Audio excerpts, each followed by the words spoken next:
We are on Module 10 of the Take Control system. This module is about habits, routines, and taking all that information you've learned, putting it all together, and making it into a cohesive plan that you can go forward with. So our objectives today are to learn what habits are and how they can improve your chances for success. We're also going to identify routines that will take the decision making out of your maintenance program. And last, we'll create a plan that will allow you to review and plan on a daily and weekly basis. Do you have any quotes for us today? Well, the first quote is, "All our life, so far as it has definite form, is but a mass of habits." That's William James. He said that in 1892. And habits are cobwebs at first and cables at last. And that is a Chinese proverb. It's amazing. There's nothing new under the sun, and it always comes full circle that the struggles and the challenges we've been talking about are struggles and challenges that people in centuries past and millennia past have struggled with as well. So you can build on their knowledge and create something that's going to work for you. So what are habits? As that quote said, both of them. One, they are cobwebs at first and cables at last. Habits are the things that we do on a routine basis, that we do over and over again. And habits do not distinguish between good or bad, right or wrong. They're just the things that we have become familiar with and do over and over again. So an example of a habit is brushing your teeth, perhaps, right? You get up in the morning, you might get out of bed, drink your coffee, get dressed, and then you likely brush your teeth. Do you have that habit? Yes, I do. Yes, you do. And that's a habit that we had to develop over time. We had to learn to do that. Some habits, you scratch your head, or you do something that is just a natural thing that you do because it's something that you started doing kind of autonomously. You just started doing it, and it has become a habit. But things like brushing your teeth, eating breakfast, making your bed, those are habits that we learn, that we've been taught, and then we've proceeded to continue to do the rest of our lives. There are some other habits too that you likely are familiar with, and that may be something like some people have the habit of smoking when they're stressed or at a certain time of day, or eating those cookies when you feel overwhelmed. Those are also habits. It could be a habit to walk in and put your keys in a certain spot. It could also be a habit to simply drop your clothes on the floor when you're finished wearing them. All of these things are the things that we've at least done once, and then our brain says, okay, that seems like a good way to do it, and it'll continue to keep you in that habit until you do something to break out of it. So, a habit is really just the usual way that you do things, and as I said, they can be healthy or they can be destructive, and what we want to do is we want to bring awareness to the habits that you have. So you could think about, even now, just think about the habits, the things that you do automatically. It could even be the way that you drive to work. Have you ever had the experience where you get in the car and you're going to the grocery store, but you're so familiar with going to work that you turn the wrong way and have to go, wait a minute, just because I'm in the car doesn't mean I'm driving to work. So that's your brain on autopilot. And the majority, not the majority, but up to 40% of the things that we do automatically throughout the day, which is a good thing, because if we had to make a decision on every single step of the way, your brain would just be exhausted by the end of the day. So habits are helpful in that regard, but we want to be aware of the things that we're doing. So think about some of the things that you do automatically and things that you do well, and maybe some things that you could probably do without doing, and just think about them at this point. So Charles Duhigg, in his book, The Power of Habit, talks about habit as a process. it involves a cue, something that alerts you to the fact that you're about to your brain actually you're about to do a certain routine, such as getting in the car and driving down your street. And then a routine unfolds. So this would be the I'm just going to drive to work versus I'm driving to anywhere else. And then the reward comes at the end. And the reward is, it could be you arriving to your destination as planned, or if in the case of brushing your teeth, it could be that fresh minty feeling that you have. So if you can identify the cue, if you can identify the series of actions that you take and then identify the reward, you have a very good chance of either one, changing the habit if it's one you want to change, or adding to the habit so that you can, if it's a good habit and you would like to build on that, you can always add to it. The best way to change a habit is to change what's in the middle, to change the routine. You leave the cue the same, you leave the reward the same, and you change just what's in the middle. And doing so will mean that you have a greater chance of changing the habit quickly and without as much stress and anxiety. Are there any habits that you have? One of my habits every morning, when after I take my shower, I go in to get dressed, I make my bed. And that wasn't my habit from the beginning, but I figured, well, it takes me this long to get dressed. It only takes me another minute to make the bed. So why don't I just do both of those things at the same time? And that way the bed's done. And it has become a habit. My cue is, I finish putting away the things that I changed out of and turn around and the bed's there and I make the bed. It's just part of something that, a methodology that I've started. And you've done it long enough, it's become automatic. Right, exactly. You see the bed now, and that's probably your cue at this point. So, oh, there's the bed. Time to pull up the covers. Right, yeah. And when I turn around, it's just something I do. I don't even think about it anymore. So I had gotten into the habit of drinking a glass of water every morning, and this habit had been going very, very well. The interesting thing is that I moved the glass and I stopped drinking the water. So having the glass in that particular spot was my cue to drink a glass of water every morning. So identifying the cue can be a pretty big step, and keeping the cue in the right spot also can be a big step. While you are developing these habits, you're also developing a plan to maintain the progress that you've made in your organizing project. And I feel like maintenance takes a toolkit. It takes tools in order to maintain your space. Now, we've already talked about one of those tools, and that is vision. And we've talked about that at length, so I'm not going to go into vision here. The second tool in your tool chest is habits. And so we'll talk about that just a little bit more. And then the last step to this is routines.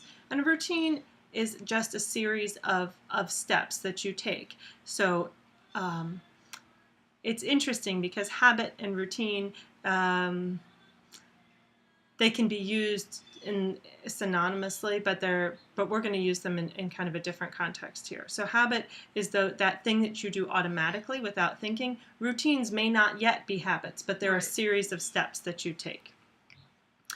I want you right now to sit down and think about 3 habits that you'd like to create for yourself that would help you either move your organizing project forward, maintain the order that you've created, or simplify your life. So if you're watching this, go ahead and hit pause and just jot down some ideas of things that you could do that could become automatic that would help in those 3 ways.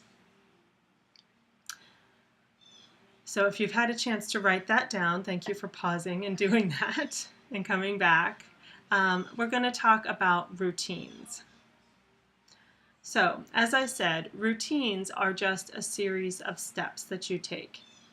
Do you have routines that you do? You have your morning routine, which is routines are where you employ the habits. It's where you plug those you make the habit and then you plug it into your routine, which then allows you to always progress through your day without leaving something out.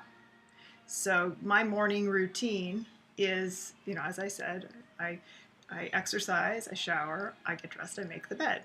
And I do those things in the same order every single day. Mm-hmm. Exactly. So you can have routines that dictate how you do your morning, your lunchtime, your afternoon, your evening, and then you can even take that further to how things that you do on certain days of the week and certain days of the month and then throughout the year. So the more you create and establish routines, the more you take the guesswork out of what comes next. Instead of having to think, well, I've got this pile of laundry and I really feel like I should be working on that, but when am I going to fit it into my schedule? If you have a routine, then you know it's Monday, so I'm going to throw the sheets and towels into the laundry, and when I get home from work, I'll switch them into the dryer. That's a routine, and coming up with something like that, again, takes the guesswork out, and it allows it to fit into your schedule. Even if you have a busy schedule, you can absolutely start fitting routines, and it will simplify it. And we're not talking about these things becoming, ironclad, because there's going to be days when, you step out of the routine and you take a break, you have a day of rest, or you go somewhere, you go on vacation. But the beauty of routines is when you come back, you step right back into that routine and you haven't lost any ground, Mm-hmm. as opposed to trying to develop habits and then stepping out of them for a period of time and not being able to get back into the groove. Mm-hmm. So implementing those habits into routines means that in that day, that Monday, Wednesday, whatever day you're doing those things, you jump right back into it. Absolutely. And there was one other thing that you said, taking a day of rest can actually be part of your routine.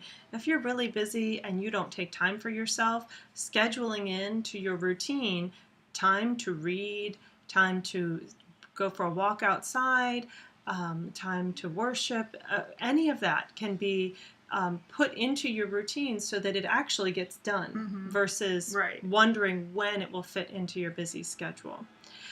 In your module, there are worksheets to help you with this. First of all, to break down your daily routine. So I would encourage you to go there and print out as many as you need, and understand too, whatever you write here is not set in stone. Right. It can be changed. You may find that you have a routine now, and in 3 months, you have to change the routine based on yours or your family's new schedules as school changes and work changes and activities come and go. So be graceful with yourself. Mm-hmm. Allow yourself some space that you can start it and then you can change it as you need to.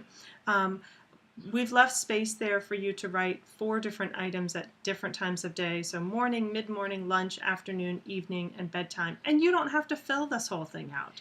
Just put down what makes sense. Right. And the other thing is, don't expect to write this all out and then just start doing it. Like, that would be 24 new things that you've just added to your Right. schedule. That's not realistic. No. Right. Unless you're already doing them. Right. If you're already doing them and you're just becoming aware of them, fine. But if you think that you're going to add 24 new things to your schedule, you will overwhelm yourself. So my encouragement would be to just start with one step. Mm-hmm. And as that one becomes more of a habit, add another step. Or if you feel, maybe you just work on your morning routine and see how that gets going, and then you add a lunchtime routine. I go with the flow in this particular instance. Write some things down, get these ideas out, but then give yourself some flexibility to adjust. Right.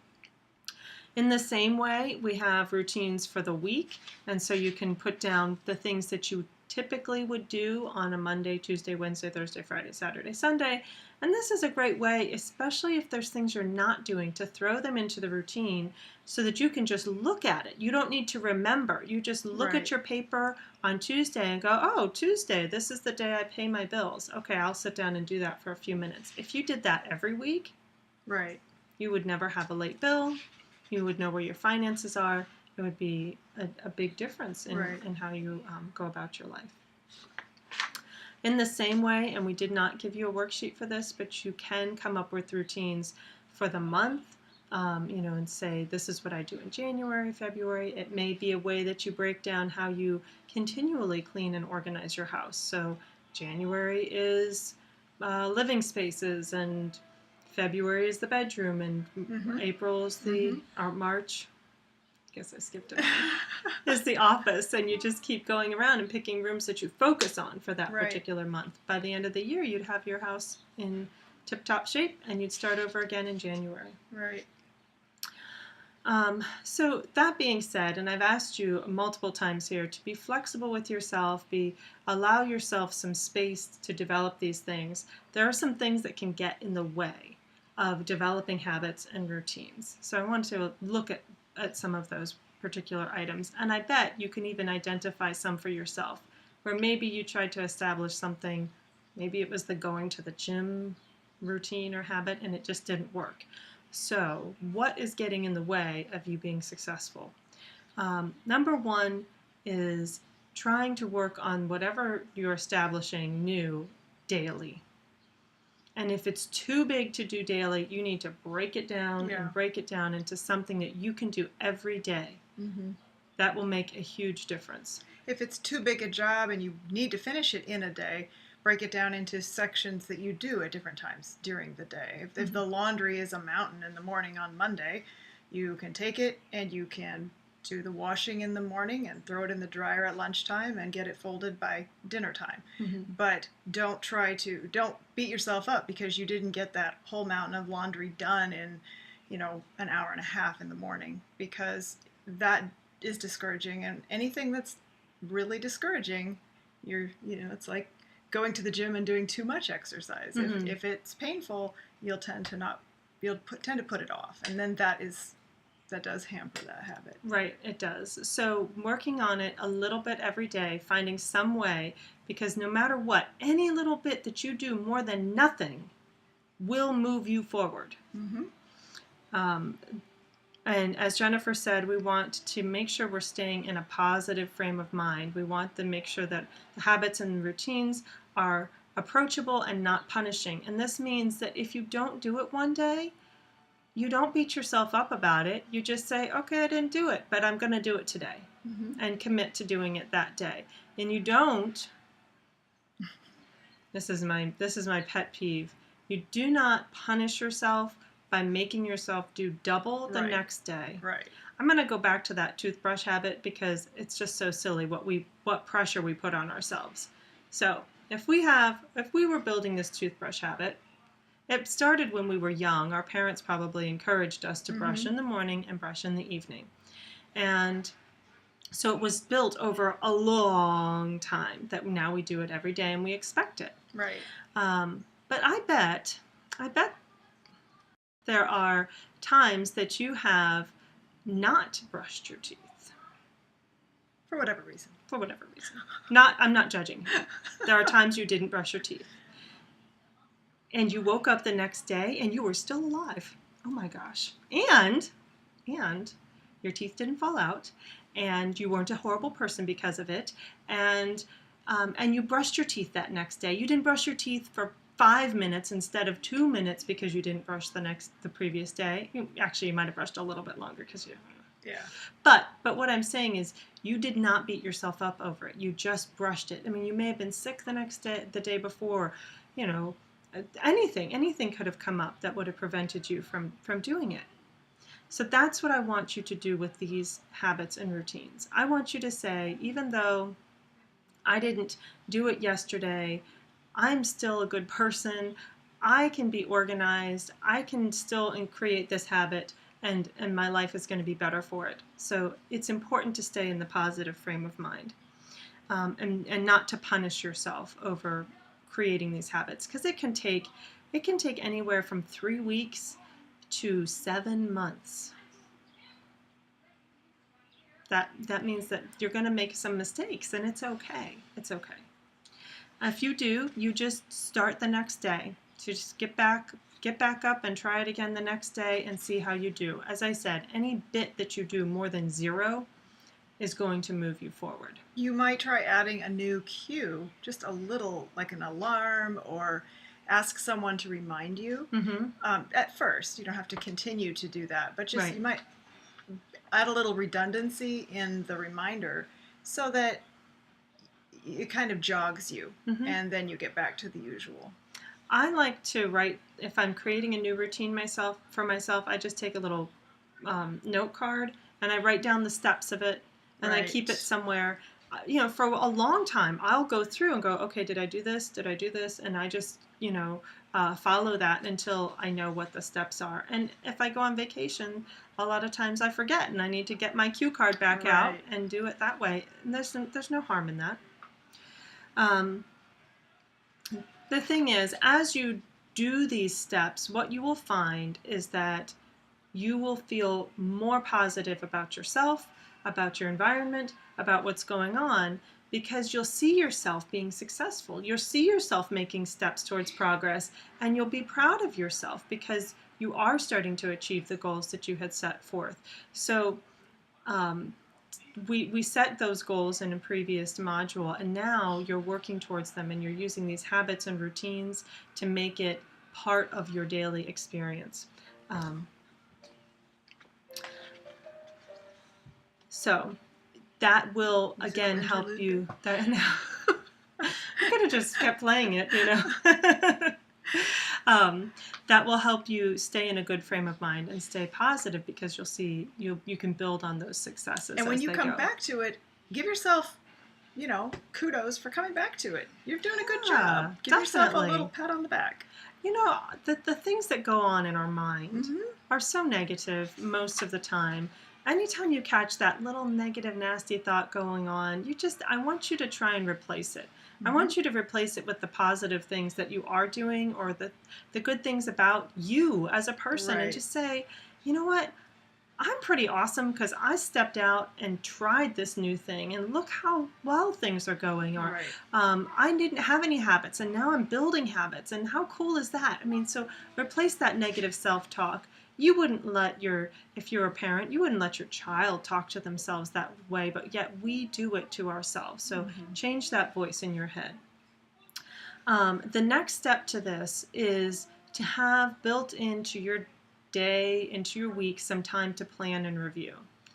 And planning and review saves tons of time over the course of your day and your week.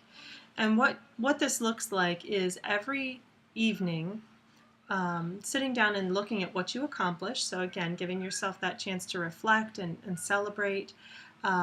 Noting any appointments you have for the next day or what's coming, coming ahead of you, and then selecting goals to work on the next day.